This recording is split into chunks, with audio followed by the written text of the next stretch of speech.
The year 2020. Our world was at the verge of collapsing. We had to protect ourselves however we could. We couldn't go outside for fear of catching it. Coronavirus.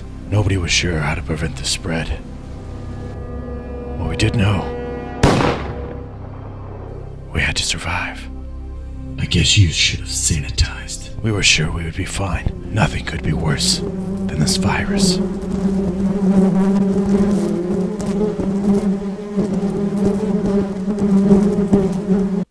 What in the world are murder hornets anyway? Welcome to What the What, the show about fun facts and a little bit of science. Okay, so murder hornets, as they are unfortunately called, are a type of very large Asian hornet, actually called Asian Giant Hornets.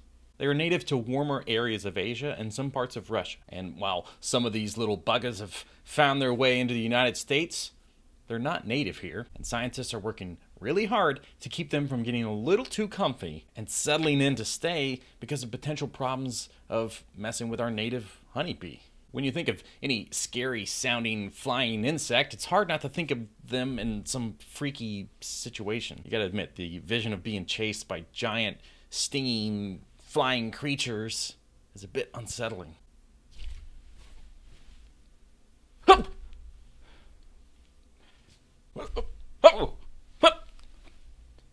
As it turns out, these murder hornets don't really pose a threat to humans as far as, attacking and murdering and all. They're definitely not here to murder us. Besides, you'd have to marry it first. If we've watched any murder documentaries, it's always the husband. Hornets of all species are known for their aggressive self-defense behavior, if they feel threatened. So, word of advice, don't be a threatening jerk to a giant hornet-looking thing. If you happen to have the very unlikely experience of running into one of these guys, just leave it alone. And if you can, from a safe distance, take a picture or video to show your local State Department of Agriculture or USDA office for identification. Just a recommendation, though. You might want to avoid selfies. Now, our sweet little baby honeybees are threatened by the giant Asian hornet because the hornets actually invade the hive to gain food for their own young. And we know that our honeybees are already in enough danger because of us. We don't need to bring giant Asian hornets along to do some damage. Because of their sort of gory way of decapitating the honeybees, this has led to the unfortunate nickname Murder Hornets. Because giant Asian hornet wasn't scary enough for the 6 o'clock news, we had to go and make it all crazy horror film. Real scientists don't call them murder hornets. And actually, this isn't the first time we freaked out about insects invading our country. Some of you might have to ask your parents, but they might remember this. Compared to the giant African hornet, this guy actually kind of looks fluffy and cute. Okay, I'm still a little scared. In the early 1970s, people in the United States got all in a panic because of the pending invasion of killer bees! The East African lowland honeybee, native to East Africa, it's in the name, was being cultivated by a biologist in Brazil in the late 1950s in an attempt to help the honeybees in tropical climates. These tough little bees were known for their aggressive defensiveness, which means that, like the giant Asian hornet, if they feel threatened, they get mad. They recruit all of their friends to be mad and gang up on you to let you know how mad they are. So angry. Now, the biologist working with these bees knew how much trouble he could get into if his angry little bees started getting out on the town and having a little fun and mixing and socializing with local honeybees.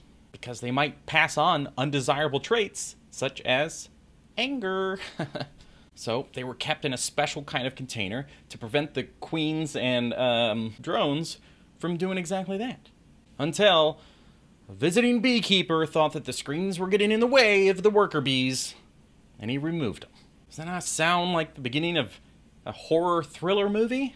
So 26 swarms of these bees started getting it on. They met up with some European honeybees and, started to procreate.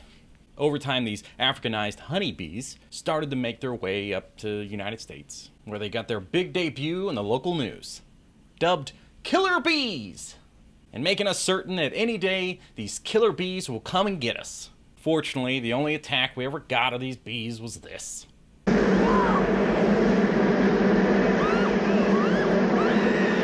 Africanized honeybees were first found in the United States and California in 1985. That's 28 years after the swarms were accidentally released. In actuality, since their beginning over 60 years ago, only about 1,000 people have been killed by them throughout the world. That's about 16 per year, which, according to the CDC, is the same number of deaths from bees, wasps, and hornets in the United States since 2000. That is still a lot, but our fear of getting swarmed and attacked and killed by these bees has kind of been a bit unreasonable. The classic show Saturday Night Live and the late great John Belushi poked fun at this unreasonable mindset of fear against these bees in one of the greatest skits of all time.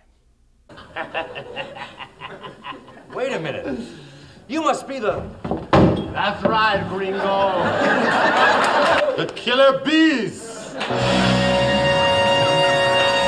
So why do we fear things like murder hornets and killer bees? Well, for a few reasons. One, they're insects. A lot of people have a natural fear of insects, especially ones that can chase you down and let you know how angry they are for you being in their space. Two, they're foreign to us. Unfortunately, people have a lot of fear to things that are foreign to them. Oof, that sounds political. Honestly, to a lot of people in the United States, things like Asia, Brazil, they seem exotic. That makes people uncomfortable. If either the killer bees or murder hornets came from North Carolina, for example, we'd hardly swat at them because we're busy with the mosquitoes, and then we'd let the fire ants fight it out. And finally, the news takes things like giant Asian hornet, Africanized honeybee, and then they twist it and sensationalize it to make it so much more dramatic. So we get killer bees and murder hornets, both which sound so much worse. We share that on social media. The next thing you know, this guy's over here broadcasting a viral YouTube channel from the basement of his mother's hive. As always, thanks for watching, and if you haven't yet, click subscribe so you don't miss out on any of the upcoming episodes. And what did you learn today? Have you seen any of these in real life? And do you agree that if bumblebees were the same size as cats, that you'd want one as a pet? They're so fluffy. You can CDC these nuts.